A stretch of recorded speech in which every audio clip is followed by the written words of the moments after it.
அனைவருக்கும் வணக்கம். இன்றைக்கான கேள்வி,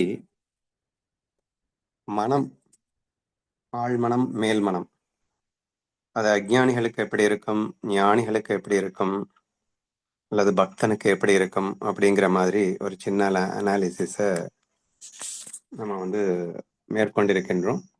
ஸோ அதன் அடிப்படையில் இது எப்படி அனலைஸ் பண்ணலாம், எப்படி டிஸ்கஸ் பண்ணலாம் அப்படிங்கிறதான் கேள்வி. சரி, இப்போ இதுக்குண்டான ஆன்சர் என்ன அப்படின்னு சொல்லணும்.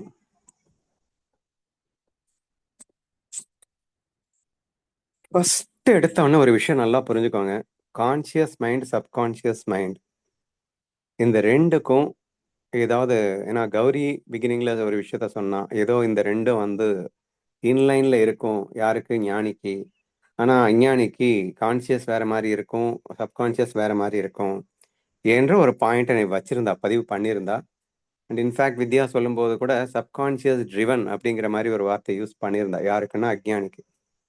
ஃபர்ஸ்ட் அதை நான் கிளாரிஃபை பண்ணிடுறேன். அதுக்கப்புறமா இந்த டிஃபரன்ஷியேஷன் என்னன்னு பார்க்கலாம். இங்க கான்சியஸ் அண்ட் சப்கான்சியஸ் மைண்ட் 3 பேருக்குமே இன்லைனாக தான் இருக்கும். ஞானியாகட்டும், பக்தனாகட்டும், அஞ்ஞானியாகட்டும், 3மே இன்லைனாக இருக்கும்னு என்ன? கான்சியஸில் என்ன இருக்கோ அதுதான் சப்கான்சியஸில் இருக்கும், சப்கான்சியஸில் என்ன இருக்கோ அதுதான் கான்சியஸில் இருக்கும். இதில் டிஃபரன்ஷியேட் பண்ணி பார்க்க வேண்டிய அவசியம் இல்லை அப்படின்னு சொல்ல வரேன். ஆனால் என்னங்க இப்படி சொல்லிட்டேங்க, கான்சியஸில் நாங்கள் தெளிவாக இருக்கணும்னு தான் நினைக்கிறோம், ஆனால் இங்கே சப்கான்சியஸ் தானே பிடிச்சி எங்களை இழுத்து போட்டுருது அப்படின்னு நிறைய கொஷின்ஸ் நீங்கள் கேட்பீங்க. பட் அதுக்கெல்லாம் ஏற்கனவே நிறைய விளக்கம் கொடுத்தாச்சு. கான்சியஸ் மட்டும் 100% தெளிவாக இருந்தது அப்படின்னு சொன்னால் 100% ஆட்டோமேட்டிக்காக சப்கான்சியஸும் தெளிவாயிடும்டா. சப்கான்சியஸாக புதுசாக அதுவாக கான்சியஸ் சப்போர்ட் இல்லாமல் எதுவுமே பண்ண முடியாது. சப்கான்சியஸ் எதை பண்ணினாலும் அது கான்சியஸ் சப்போர்ட்டோட தான் பண்ணுது. அப்படிங்கிறப்போ அது ஏன் நீ பிரித்து பார்க்குற? கான்சியஸ் வேற, சப்கான்சியஸ் வேற என்று நீ பிரித்து பார்க்க வேண்டிய அவசியமே இல்லை என்ற விஷயமெல்லாம் நம்ம ஏற்கனவே சொல்லிட்டோம்.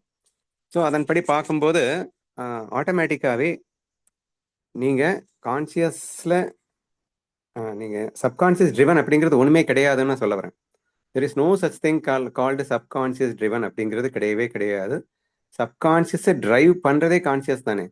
அப்படி இருக்கும்போது every thing is a conscious driven தான். இப்போ நீங்கள் வண்டி ஓட்டுறீங்க, நான் ஆட்டோமேட்டிக்காக தானே கிளச்சை பிடிக்கிறேன், ஆட்டோமேட்டிக்காக தானே பிரேக்கை பிடிக்கிறேன், ஆட்டோமேட்டிக்காக தானே ஓட்டுறேன். எக்ஸ்போர்ட் டைப்ரைட்டர் சொல்கிறான், எங்கே தானாக தானே அடிக்கிறேன். அல்லது ஒரு காய் நறுக்கிறவங்க சொல்லலாம், தானாக நறுக்குது, நான் எங்கே நறுக்கிறேன் அப்படின்னு நீங்கள் சொல்லலாம். அதனால அது சப்கான்சியஸ் ட்ரிவன் ஆயிடுமா? ஏங்க நீங்கள் வண்டி எடுத்துட்டு எங்கே போகிறேன்னு நீங்கள் சொல்கிற இடத்துக்கு தான் வண்டி போகுமே தவிர, அதுவாக அந்த இஷ்டத்துக்கு தானாக போனாலும் தான் இஷ்டத்துக்கு போக முடியுமா? இல்லை தானாக போயிட்டு இருக்கிறது இந்த இடத்துல நில்லுன்னு சொன்னால் அது நிற்குதா அல்லது போய்கிட்டே இருக்கா? உங்கள் கட்டுப்பாட்டுக்குள்ளே தான் அந்த சப்கான்சியஸ் இயக்கம் இருந்து கொண்டிருக்கின்றது என்ற அடிப்படையில் பார்க்கும்போது there is no such thing called a subconscious driven என்று புரிந்து கொள்ளுங்கள். ஈவன் தோ அது ஆட்டோமேட்டிக்காக செயல்பட்டா கூட அந்த ஆட்டோமேட்டிக்காக செயல்படுறதுக்கு உன் சப்போர்ட் வேணும். நீ ஸ்விட்ச் ஆன் பண்ணாதான் மிஷின் ஓடும், நீ ஸ்விட்ச் ஆஃப் பண்ணிட்டேன்னா மிஷின் ஓடாது. அப்போ எந்திரம் தானாக செயல்படுகின்ற ஆட்டோமேட்டிக் இயந்திரம் ஒன்று நீங்க வாங்கி வச்சிருக்கீங்கன்னு வச்சுக்கோங்க. அந்த ஆட்டோமேட்டிக் இயந்திரத்தினுடைய செயல்பாட்டுக்கு யார் பொறுப்புன்னு கேட்டா சுவிட்ச் ஆன் பண்றவன் தானே பொறுப்பாக முடியுங்க. ஸோ சுவிட்ச் ஆன் பண்றவன் இல்லாம அந்த ஆட்டோமேட்டிக் இயந்திரம் செயல்படாது. அப்ப எந்த இடத்துல நிறுத்தணும், எந்த இடத்துல ஆன் பண்ணணும், ஆஃப் பண்ணணும், எல்லாமே இவன் கட்டுப்பாட்டுக்குள்ளதான் இருக்கு என்ற அடிப்படையில் பார்க்கும்போது, இன்னும் சொல்ல போனா அந்த எந்திரத்தை மாடிஃபை பண்ணக்கூடிய அளவுக்கு கெப்பாசிட்டி இவனுக்கு இருக்கு.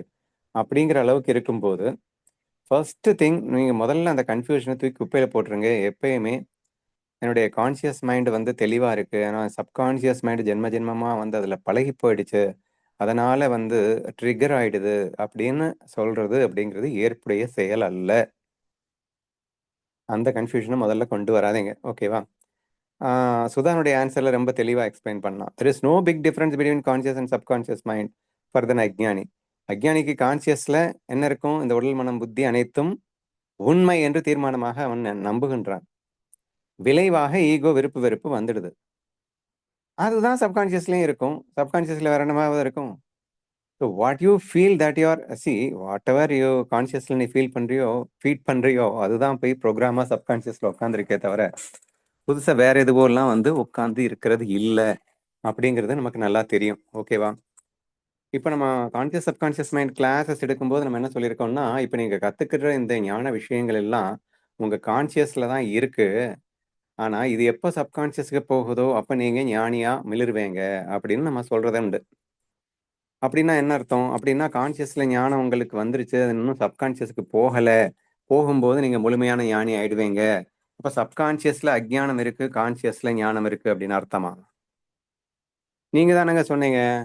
கான்சியஸ்ல நீங்க எப்போ கான்சியஸ்ல இருக்கிற இந்த ஞானம் சப்கான்சியஸுக்கு போகுதோ, அப்போ அப்படின்னு நீங்க தானே சொன்னீங்க என்று நீங்கள் கேள்வி கேட்கலாம். சரியா? அப்போ கான்சியஸ்ல இப்ப ஞானம் இருக்கு அப்படின்னு நான் சொன்னது வாஸ்தவம் தான். அதே கான்சியஸ்ல அஜ்ஞானமும் சேர்ந்து தானே வச்சிருக்கோம்.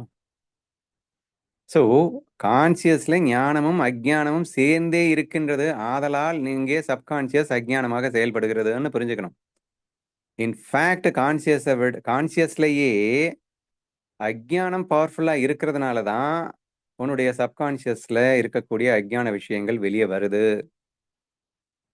இன்கேஸ் கான்சியஸ்ல ஞானம் அதிக ஸ்ட்ரென்த்ல இருந்தது அப்படின்னா ஆட்டோமேட்டிக்கா கரப்டட் சப்கான்சியஸ் மைண்ட் வெளியில வராது என்ற அடிப்படையில் நீங்கள் புரிந்து கொள்ள வேண்டும். ஏன்னா நம்ம சொல்றோம் அது எதுக்காகனா புரிஞ்சுக்கிறதுக்காக சொல்றோம். இப்ப கான்சியஸ்ல உனக்கு இருக்கிற இந்த ஞானம் வந்து ரிப்பீட்டடா மனனம் பண்ணி அதை நீ சப்கான்சியஸ்க்கு கொண்டு போ. அப்பதான் அது நிதித்தியாசனமா வெளியே வரும். அது அனுபவபூர்வமா வெளியே வரும் என்றெல்லாம் நாம் சொல்லியிருக்கின்றோம் என்பதை வைத்துக்கொண்டு அப்ப கான்சியஸ் தெளிவா தான் இருக்கு. ஆனா சப்கான்சியஸ் தான் அழுக்கா இருக்கு என்று அர்த்தம் எடுத்துக்கொள்ள கூடாது. கான்சியஸ்ல இப்ப வந்திருக்கு ஞானம் அதுவும் உண்மை. ஆனா ஏற்கனவே கான்சியஸ்ல எக்கச்சக்கமான குப்பை இருக்கு இல்லையா? அதுவும் உண்மை. அப்ப அந்த குப்பைய நீக்கணும் அப்படின்னா, நீங்க மனனம் பண்ணணும். அப்ப கான்சியஸ்ல இருக்கக்கூடிய அந்த ஞானத்த மனனம் பண்ண, கான்சியஸ்ல இருக்கக்கூடிய குப்பை நீங்கிட்டே போகும். இது எந்த அளவுக்கு ஸ்ட்ராங்கா நீங்க கான்சியஸ்ல மனனம் பண்றீங்களோ, அந்த அளவுக்கு ஸ்ட்ராங்கா கான்சியஸ்ல தான் குப்பை நீங்கும். கான்சியஸ்ல குப்பை நீங்க அங்கே பியூரா ஞானம் மட்டுமே கான்சியஸ்ல இருக்கும்போது, அது ஃபுல்லஸ்ட் ஃபீலோட எமோஷனா மாறி, அது போய் சப்கான்சியஸ்ல உட்காரும். நீங்க வந்து கான்சியஸ்ல ஐ மீன் அஜ்ஞானத்தையும் சேர்த்து மனனம் பண்ணிட்டு இருக்கோம். நம்மலாம் என்ன தப்பு பண்றோம்னா, அஜ்ஞானத்தையும் சேர்ந்து மனனம் பண்றோம். அது ஒரு 1 ஹவர் சத்சங்க கேட்கும்போது மட்டும்தான் ஞானத்துக்கு மனனம். பட் அஞ்ஞானத்துக்கு தான் மீதி நேரம் ஃபுல்லா மனனம். என்ற அளவில் இருக்கும்போது, நீங்க மீண்டும் மீண்டும் நீங்கள் உங்கள் ஆழ்மனதை நீங்கள் அதிகமா அஞ்ஞானத்துக்கு தான் உரமேற்றுறீங்க. அது விடுங்க அஞ்ஞானம்ங்கிறது ஒரு மெஷின் தானங்க. அத பத்தி நம்ம கவலையே பட வேணாம். கான்சியஸ்ல அஞ்ஞானத்துக்கு நீ சப்போர்ட் பண்ணா தானே அது வரும், வராது. அது எவ்வளோ ஸ்ட்ரென்த்தா இருந்தா என்ன? இப்ப பல 100 ஜென்மங்களாக நீ போட்டு வச்ச விஷயமா இருந்தா என்ன? நீ ஆப்பரேட் பண்ணா தானே அது ஆப்பரேட் ஆக போகுது. அத பத்தியே நீங்க கவலைப்படணும்னு அவசியம் கிடையாது. நீங்க கவலைப்பட வேண்டியதெல்லாம் கான்சியஸ்ல சுத்தம் பண்றது மட்டும்தான். ஸோ எந்த அளவுக்கு ஞானம் கான்சியஸ்ல வந்திருக்கு அப்படிங்கிறது முக்கியம் இல்ல. எந்த அளவுக்கு கான்சியஸ்ல அஞ்ஞானம் வெளியில போயிருக்குன்றது முக்கியம். அப்ப எனக்கு எக்கச்சக்கமான ஞானம் தெரியும். யார் என்ன கேள்வி கேட்டாலும் டான் டான்னு பதில் சொல்லுவேன். பிரவச்சனம் பண்ணுவேன். எல்லாம் நான் பண்ணுவேன். ஆனா, அஞ்ஞானமும் கூடவே வச்சிருப்பேன் அப்படின்னு சொன்னா, ஒரு பண்ணாங்கட்டி பிரயோஜனமும் கிடையாது. பியூரிஃபிகேஷன் நடக்காதுன்னு சொல்ல வரேன். You are not interested to remove the அஜ்ஞானா. அகங்காரத்தை வெளியேற்ற நினைக்காமல் நீ 1000 தான் ஞானத்தை கற்றுக்கொண்டிருந்தாலும் பிரயோஜனம் இல்ல. அப்ப ஞானத்தை கற்றுக்கொள்வதே அஞ்ஞானத்தை, அகங்காரத்தை அழிப்பதற்காக. ஆனால் ஞானம் கற்றுக்கொண்ட பிறகும் நீ அஞ்ஞானத்தை அழிக்காமல் அகங்காரத்தை வச்சிருப்பாயேயானால், ஞானத்தால் பிரயோஜனம் அல்ல என்பதை முதல்ல புரிஞ்சுக்கணும். இது கேள்விக்கு சம்மந்தம் இல்லாத விஷயமா இருக்கலாம். பட் கான்ஷியஸ், சப்கான்ஷியஸ்ல நிறைய பேர் கன்ஃப்யூஸ் ஆறீங்கன்றதுனால அதை கொஞ்சம் கிளாரிட்டி கொடுத்துட்டேன். ஓகேவா? இப்ப நம்ம கேள்விக்குள்ள போகலாம். அஞ்ஞானிக்கு மனம் எப்படி இருக்கும் அப்படின்னா, இவனுக்கு உடல், மனம், புத்தி அனைத்தையும் இந்த உலகங்கள் அனைத்தையுமே உண்மைன்னு நம்புறான். சரியா? ஸோ ஆட்டோமேட்டிக்லி என்ன ஆகும்னா, அகங்காரம் உண்மையாயிடும். அந்த வேஷத்துக்காக போடப்பட்ட அந்த ஸ்ரீ அப்படிங்கிற ஒரு ஈகோ வெறும் வேஷத்துக்காக அப்படிங்கிறது இல்லாம இது உண்மைன்னு நம்புவான். அப்ப மீதி எல்லாம் இதை உண்மைன்னு நம்பும்போது குவைட் நேச்சுரலி எல்லாருடைய அந்த வேஷத்துக்கு கொடுக்கப்பட்ட அந்த இது எல்லாமே உண்மைன்னு ஆயிடும். இதுக்கெல்லாம் அதிஷ்டானமா நான் இருக்கேன் அப்படிங்கிறத நான் டோட்டலா மறந்துடுவேன். இப்ப எப்ப இந்த மாயையை உண்மைன்னு நம்பிட்டேன்னா அப்ப நான் யாருங்கிறத நான் மறந்துடுவேன். அல்லது நான் யாருங்கிறத மறந்த செகண்ட்ல நான் வந்து மாயையில மாட்டிப்பேன். இது எப்படி வேணா வச்சுக்கோங்க. இந்த ஸ்டேஜ்ல இருக்கிறவன் தான் அஞ்ஞானி. இப்ப இந்த அஞ்ஞானி அப்படிங்கிறவன் கான்சியஸ், சப்கான்சியஸ் பிரிக்க வேணாம்னு சொல்லிட்டேன். அதனால ரொம்ப டீட்டெயிலா போவேணாம் இப்போ. கான்சியஸ் கரப்டடா இருக்கும். குவைட் நேச்சுரலி அவன் சப்கான்சியஸ் கரப்டடுக்கு தான் யூஸ் பண்ணுவான். சப்கான்சியஸ்ன்றது மெஷினுங்க, ஒரு டூலுங்க. அவன் வந்து நீங்க வந்து ஒரு ஒரு பெரிய மெஷின் ஒண்ணு வச்சிருக்கீங்க கையில. அந்த மெஷினை நீங்க ரைட் டைரக்ஷன்லயும் யூஸ் பண்ணலாம், ராங் டைரக்ஷன்லயும் யூஸ் பண்ணலாம். நீங்க தெளிவா இருந்தா ரைட் டைரக்ஷன்ல யூஸ் பண்ணுவீங்க, நீங்க தெளிவில்லைன்னா ராங் டைரக்ஷன்ல யூஸ் பண்ணுவீங்க. அந்த மெஷின்ங்கிறது உங்களுக்கு ஹெல்ப் பண்ணும் அவ்வளவுதானே. The subconscious mind is nothing but a helping mind to you to do an action. சில ஆக்ஷன்ஸை ஆட்டோமேட்டிக்கா பண்றதுக்கு உங்களுக்கு ஹெல்ப் பண்ணும் அவ்வளவுதான். It will not go against you அப்படிங்கிற அந்த அடிப்படையில பார்க்கும்போது நீங்க அஞ்ஞானியினுடைய மைண்ட் எப்படி இருக்கும் அப்படின்னு மட்டும் சிம்பிளா இனிமே தெரிஞ்சுக்கலாம். கான்சியஸ் சப்கான்சியஸ்னு பிரிக்க வேண்டாம். அப்ப அஞ்ஞானுடைய மைண்ட் எப்படி இருக்கும் அப்படின்னா, அது வந்து அறியாமையில் இருக்கின்ற காரணத்தினால் கரப்டட் ஆயிடுச்சு. அப்படின்னா கரப்ஷன்னா ஒண்ணும் இல்லை. இந்த அகங்காரத்தை உண்மை என்று நம்புவது மனசை சுத்தப்படுத்த முடியாது. ஏன்னா இந்த ஈகோ ஒன்ஸ் வந்துருச்சு அப்படின்னா அதுக்கு 2 குட்டிகள் பிறப்பாங்க. விருப்பு வெறுப்பு அவங்க 2 பேரும் சேர்ந்து துவந்துவ மோகம் அப்படின்னு அழகா ஒன்று சொல்லியிருப்பாரு ஞானேஸ்வரியில. இப்பதானே பார்த்தோம். முதல்ல பாடி அப்படிங்கிறது நான் அப்படிங்கிறது தான் ஃபர்ஸ்ட் வருவாகுது. அத்தோட ஈகோ மனம் செய்தா ஈகோவோட ஆசை மனம் செய்து வெறுப்பு என்ற குழந்தையை பெற்று எனக்கு கரெக்டா ஞாபகம் இல்லையே. சரி பரவாயில்ல. இப்போ அகங்காரம் விருப்பு வெறுப்பு என்பதெல்லாம் வந்து பிறந்துருச்சு. எதனால? இந்த உலகத்தை உண்மையான நம்பினதுனால ஆட்டோமேட்டிக்கா இது எல்லாமே வந்துடுச்சு. இது ஒன்ஸ் வந்துருச்சு அப்படின்னா ஆட்டோமேட்டிக்கா இந்த அஜ்ஞான லட்சணங்கள் அசூரி லட்சணங்கள் ஆட்டோமேட்டிக்கா உருவாயிடுங்க. அதை தவிர்க்கவே முடியாது. அப்போ கரப்டட் மைண்ட் அப்படின்னு ஏன் சொல்றோம் அப்படின்னா அஜ்ஞான லட்சணங்களும் அசூரி லட்சணங்களும் நிறைந்திருக்கின்ற மனதிற்கு கரப்டட் மைண்டுன்னு பேரு. அப்ப அஜ்ஞானியினுடைய மனசு அப்படி நிறைஞ்சிருக்கு. ஏன்னா தன் சொரூபத்தை மறந்ததால் அப்படின்னு புரிஞ்சுக்கணும். ஓகேவா? சரி. இப்போ இது அஜ்ஞானிக்கு சொல்லிட்டோம். இப்ப நெக்ஸ்ட் அப்படியே ஞானிக்கு வாங்க. ஞானியினுடைய மனம் என்னவாக இருக்கும்? ஞானியினுடைய மனம் அப்படிங்கிறது இந்த உண்மைகளை உணர்ந்ததாக இருக்கின்றது. எந்த உண்மை? மாயை, நானே உண்மை. சத்தையிலிருந்தே பேசிட்டுமா? அவன் பாரமார்த்திக சத்தியத்திலிருந்து சத்தியத்தை நம்புகின்றவன். நானே அனைத்தும் என்று புரிந்து கொண்டவன். நானே உலகமாக விரிந்திருக்கின்றேன். நானே எல்லா ரூபங்களாகவும் இருக்கின்றேன். எல்லா வேஷங்களாகவும் இருக்கின்றது நானே. இந்த உலகம் வெறும் மாயத் தோற்றம், உண்மையானது நான் மட்டுமே. இந்த உண்மையை தெளிவாக புரிந்து கொண்டிருக்கின்றான். ஓகேவா? சரி. இப்போ இந்த கான்சியஸ் மைண்ட் சப்கான்சியஸ் மைண்டை நம்ம சத்தைகள் எப்படி டிஃபரன்ஷியேட் பண்ணினோம் அப்படின்னா, இப்போ நீ உருவாக்கின எண்ணங்களை இப்போ ஒரு எண்ணங்களை உருவாக்கி நீ அனுபவிச்ச அப்படின்னா அது பாரமார்த்திக சத்தென்றும், எப்பவோ உருவாக்கின எண்ணங்களை அனுபவிச்சா விவகாரிக சத்தைன்னும் சொல்லியிருந்தோம். சரியா? அப்ப அஜ்ஞானி இப்ப உருவாக்குறதும் லைக்ஸ் அண்ட் டிஸ்லைக்ஸ்ல ஈகோல உருவாக்குறான். அதை பேஸ் பண்ணி சில எக்ஸ்பீரியன்ஸை அடைஞ்சுக்கிறான். ஃபார் தி டைம் பீங் இப்போ கரண்ட்ல நீ உருவாக்கி அனுபவிக்கக்கூடியது வந்து அப்படின்னு சொல்லலாம். நீ எப்பவோ போட்டு வச்சதை நீ வந்து அனுபவிக்கிற அப்படின்னா அதுவும் ஏற்கனவே போட்டு வச்சதும் கரப்டடா தானே இருக்கு. ஸோ அதனால அது கர்மால இருந்து வந்தாலும் சரி, உன்னுடைய கரப்டட் மைண்ட்ல இருந்து வந்தாலும் சரி, அதுவும் கண்டிப்பாக துக்கத்தை தான் கொடுக்க போகுது. சுக துக்கத்தை கொடுக்க போறதுன்னு வச்சுக்கலாம். ஆனா ஞானதேவர் பாயிண்ட் ஆஃப் வியூல சுகம்ங்கிற பாயிண்ட் ஏத்துக்க மாட்டாரு. அதை முழுக்க முழுக்க துக்கம்னு சொல்லுவாரு. ஆனா அஞ்ஞானி ஒத்துக்க மாட்டான். எங்களுக்கு சுகம் இருக்குல்லன்னு பேசிட்டு இருப்பான். ஏனிவே சுக துக்கத்துக்குள்ள மாட்டிட்டு கஷ்டப்பட்டுட்டு இருப்பான் அப்படின்னு புரிஞ்சுக்கணும். சரியா? இங்க நம்ம என்ன சொல்லியிருந்தோம்னா, இப்போ நீ ஒரு கற்பனையை பண்ணி அனுபவிச்ச அப்படின்னா கரண்ட்ல இப்போ நீ ஒரு கற்பனையை பண்ணி ஒரு அது வருது அப்படின்னா நீ கான்சியஸ்ல அனுபவிக்கிற அப்படின்னு சொல்றோம். ஏற்கனவே நீ போட்டு வச்ச கற்பனையை அனுபவிச்சா அதை வந்து சப்கான்சியஸ்ல இருந்து வந்ததுன்னு சொன்னோம். இது ரெண்டு தான் நம்ம வந்து அதை டிஃபரன்ஷியேட் பண்ணி காட்டும். பிரதிபாசிக சத்தைன்றது அந்த நேரத்துல அவன் மைண்ட்ல உருவாக்கி அனுபவிக்கிறது. பட் ஏற்கனவே போட்டு வச்சதை அனுபவிக்கிறதுன்றது விவகாரிக சத்தை அப்படின்னு. ஆனா ரெண்டுமே 100% தெரியும் மாயான். யாருக்கு? ரெண்டுமே எண்ணங்களிலிருந்து வருவதுன்னு புரிஞ்சுக்கிட்டவன் ஞானி. ஆனா அஜ்ஞானி எண்ணங்களால் உருவாக்கியதை உண்மைன்னு நம்புறவன். அது இப்ப உருவாக்குனாலும் உண்மைன்னு நம்பிதான் அனுபவிப்பான். உண்மைன்னு எப்படி? ஹலூசினேஷன் பேஷண்ட் அப்போ ஒரு ஒரு கற்பனையை உருவாக்கி அது உண்மைன்னு நம்பி அனுபவிக்கிறான். ஏற்கனவே போட்டு வச்சது அதையும் உண்மைன்னு நம்பி அனுபவிக்கிறான். திடீர்னு அவனாவது ஓங்கி வந்து அடிக்கிறான் அவனை. இவன் இது ஏற்கனவே போட்டு வச்சது வந்து இப்ப அடி விழுது. இதவும் உண்மைன்னு நம்புறான். அல்லது இப்ப அவனா ஒரு கற்பனை பண்ணிட்டு அது உண்மைன்னு நம்பி அழுதுகிட்டு இருக்கான். ஸோ இது வந்து அஜ்ஞானி 2 சத்தையுமே உண்மை என்று நம்பிய காரணத்தினால் செத்து சுண்ணாம்பாகி கொண்டிருப்பவன். சரியா? இப்ப ஞானிக்கு வந்தீங்க அப்படின்னா 2 சத்தையுமே மாயை என்று தெளிவாக உணர்ந்தவன். அப்போ கரண்ட்ல நான் வந்து லீலைக்காக நான் இமேஜினேட்டிவ் வேர்ல்டுக்குள்ள போயிட்டு கண்ணனை நினைச்சு கண்ணனோட நான் வந்து ஆடி பாடி மகிழ்ந்து கண்ணனை பத்தி பாடி பாட்டு எழுதுறது, கற்பனை பண்றது, இது எல்லாமே எத்தனையோ அபங்கங்கள் இன்னைக்கு எழுதியிருக்காங்கன்னா அவங்க வந்து பிரதிபாசிக சத்துக்கு போனா தான் எழுத முடியும் இல்லையா? அப்போ கண்ணனை பற்றி நினைத்து ஆடி பாடி மகிழ்ந்து கொண்டிருக்கும் அதே வேளையில் அவர்களுக்கு தெரியும் இது மாயான்னு. ஸோ முழுக்க முழுக்க மாயையை அனுபவிப்பதற்காக இங்கே முழுக்க முழுக்க ஒன்னஸ் ஃபீலில் இருந்து கொண்டு அவர்கள் அனுபவிப்பார்கள். விவகாரிக சத்தை என்ன பிராப்த கர்மான்னு சொன்னோம். இந்த ஜென்மத்துக்காக எடுத்துட்டு வந்த அந்த பிராப்த கர்மா படி இவங்களுக்கு ஏதோ ஒன்று நடக்கும்.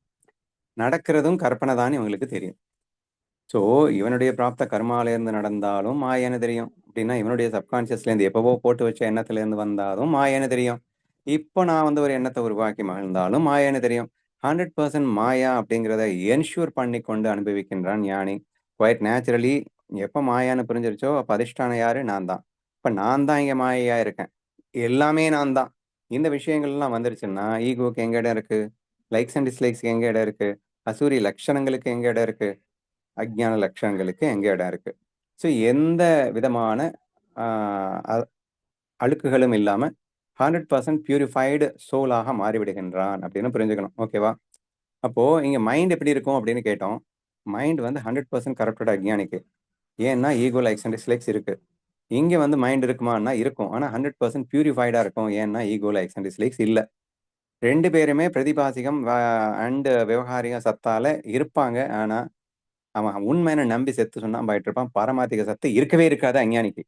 ஆனா ஞானிக்கு 3 சத்தையும் இருக்கும். ஆனா இந்த 2 சத்தை மாயை என்ற தெளிவோடு இருக்கும். பாரமார்த்திக சத்தியம் மட்டுமே உண்மை என்ற புரிதலோடு இருக்கும். So this is the way the difference between the ஞானி அண்ட் அஜ்ஞானி என்பதை நாம் தெளிவாக புரிந்து கொள்ள வேண்டும் அப்படின்னு நினைக்கிறேன். ஓகேவா? இனி நெக்ஸ்ட் வந்து பக்தனுக்கு கூட டிஃபரன்ஷியேட் பண்ணி காட்டுங்க அப்படின்னு கேட்டிருந்தேன். இப்போ பக்தன் வந்து இந்த முழுமையான ஞானத்தை புரியலேன்னா கூட புரியாமலே புரிந்தவன். என்னது? பாரமார்த்திக சத்தும் விவகாரிக சத்தையும் மாயை, நான் மட்டுமே உண்மை அப்படின்னு எல்லாம் அவனுக்கு தெரியுதோ இல்லையோ, அவன் வந்து உருவத்துல இருக்கக்கூடிய ஒரு கண்ணனை பார்த்து அந்த கண்ணன்ட்ட எப்ப வந்து சரண்டர் ஆயிட்டானோ, மனசே அவன்கிட்ட இல்லாம போயிடுச்சோ, அப்போ இப்ப அவனுடைய கான்சியஸ் மைண்ட் யாரை டிரைவ் பண்ணணும்? ஈஸ்வரன் தான் டிரைவ் பண்ணணும். கண்ணன் தான் டிரைவ் பண்ணணும்னு ஆயிடுச்சு. அப்போ கண்ணனுடைய மைண்ட் எவ்வளவு பியூரா இருக்கும்? அப்ப எப்போ கான்சியஸ் பியூர் ஆயிடுச்சுன்னா ஆட்டோமேட்டிக்கா சப்கான்சியஸ் பியூர்னு சொன்னேன்னா, அப்போ it's a simple and easiest process. பக்தனுக்கு பெருசா ஞான ஆராய்ச்சி பண்ணி தான் அவன் வந்து ஞானி ஆறான் அப்படிங்கிறத விட தி மொமெண்ட் கண்ணனை புரிஞ்சுக்கிட்டு கிருஷ்ணலீல இப்ப நம்ம ஏக்நாத் பாகவத்துல படிக்கிறோம். இந்த கண்ணன்ட்ட நீ ஈஸ்வரன் விஸ்வரூப கண்ணன்ட்ட கூட இல்ல, இந்த கண்ணன்ட்டையே மயங்கி இந்த கண்ணன்ட்டையே நீ சரண்டர் ஆனா கூட ஆட்டோமேட்டிக்கலி உன்னுடைய மைண்ட் வந்து பியூரிஃபைட் ஆயிடுது. என்னுடைய conscious has been completely surrender to Kanna. So இங்க நான் அப்படின்னு எதுவுமே இல்லை, கண்ணா நீ தான் எல்லாத்தையுமே எல்லாமாக இருக்கின்றா என்ன புரிஞ்சதுக்கு அப்புறம் நம்ம ஆற்ற அப்படிங்கிற ஈஸ்வரன் நாலேஜ் கூட வேணாங்க. இம்ப்ரெஸ் ஆயிடும்ல. அப்போ மெஸ்மரைஸ் ஆயிடும். இப்போ வந்து இந்த ரஜினி ரசிகன் வந்து ஆட்டோமேட்டிக்கா அவனை பார்த்து பார்த்து பார்த்து அவனை மாதிரியே நடை உடை பாவனை ஸ்டைல் எல்லாமே பண்ண ஆரம்பிப்பான். அவன் பேசுற ஸ்டைல்லேருந்து எல்லாமே அவனை மாதிரியே பண்ண ஆரம்பிப்பான். அப்ப குவைட் நேச்சுரலி அவன் இல்லை இல்ல அவனுக்குன்னு கொடுக்கப்பட்ட வேஷத்தை விட்டுட்டு கண்ணனோட வேஷத்துல இப்ப போட்டுட்டு இருக்கான் அப்படிங்கிற மாதிரி ஆயிடும். சரியா? அப்ப பக்தனுக்குன்னு கொடுக்கப்பட்ட அந்த ஈகோ அப்படிங்கிறது வேஷம் காணாம போயிடும். அப்போ இவன் கண்ணன்டியே மெஸ்மரைஸ் ஆகி அவன மாதிரியே நடக்கணும், அவன மாதிரியே இருக்கணும்னு அவனை அறியாமலேயே அன்பா மாறுவான். அவனை அறியாமலேயே அகங்காரம் இல்லாம போகும். Such is the case for the பக்தா. ஸோ அந்த மாதிரி இருக்கிறதுனால மேற்கொண்டு அவனுக்கு ஞானம் புரிய வேண்டும் என்றாலும் அந்த மனதிற்கு என்ன செய்ய வேண்டுமோ அதை கண்ணனே செய்து கொண்டு அவனை ஞானியாக்கி விடுவான் அப்படின்னு வச்சுக்கோங்க. So such is the state of a பக்தா அப்படிங்கிற மாதிரி வரும். அது வந்து உங்களால அந்த கண்ணன்ட்ட மெஸ்மரைஸ் ஆக முடியும் அப்படின்னா ஈஸியஸ்ட் ட்ராக்கு ஸ்ட்ரைட்டாகவே போயிடலாம். விசாரமே இல்லாம கூட நீங்க போயிடலாம் அப்படிங்கிறது தான் டிஃபரன்ஸ். பட் மற்றபடி பார்த்தீங்கன்னா பியூரிட்டி அப்படிங்கிற வயசு பார்க்கும்போது ஞானியினுடைய மைண்டும் பக்தனுடைய மைண்டும் 100% ஈக்குவல் பியூரிட்டியில தான் இருக்கும். ஏன்னா இவன் விசாரத்தின் மூலியமாக நானே அனைத்தும்னு புரிந்து கொண்டதால் ஈகோ லைக்ஸ் அண்ட் டிஸ்லைக்ஸ் இல்லை. இங்கே கண்ணன்ட்ட ஒப்படைச்சிட்டதுனால அவனுக்கும் ஈகோ லைக்ஸ் அண்ட் டிஸ்லைக்ஸ் இல்லை. எப்போ ஈகோ லைக்ஸ் அண்ட் டிஸ்லைக்ஸ் இல்லையோ அப்போ ரெண்டு பேருடைய மனசும் 100% பியூரிஃபைட் இருக்கு அப்படின்னு புரிஞ்சுக்கணும். அஜ்ஞானுடைய மனசு கரப்டடாக தான் இருக்கும். நீங்க ஞானத்தை தெரிஞ்சுக்கிட்டதுனாலேயே அந்த கரப்ஷன் போயிடும்னு அர்த்தம் இல்லை. கான்சியஸ்ல எப்போ 100% அறியாமையை நீக்கிறீங்களோ இந்த ஞானத்தை யூஸ் பண்ணி கான்சியஸ்ல தான் நீங்க ஃபைட் பண்ணணும். சப்கான்சியஸ் அது மெஷின், அதை நீங்க ஒண்ணுமே பண்ண வேணாம், அதை கண்டுக்கவே வேணாம். கான்சியஸ்ல 100% நீ தெளிவாயிட்ட அப்படின்னு சொன்னா அஞ்ஞானத்துக்கு இடம் கொடுக்காம உன்னால வாழ முடிஞ்சா அப்போ ஆட்டோமேட்டிக்கா நீயும் வந்து பியூரிஃபைடு ஹார்ட்டா மாறிடுவ. ஸோ இன் திஸ் வே நீங்க இதை புரிந்து கொள்ள வேண்டும் என்று கேட்டுக்கொள்கிறேன். So this is my answer.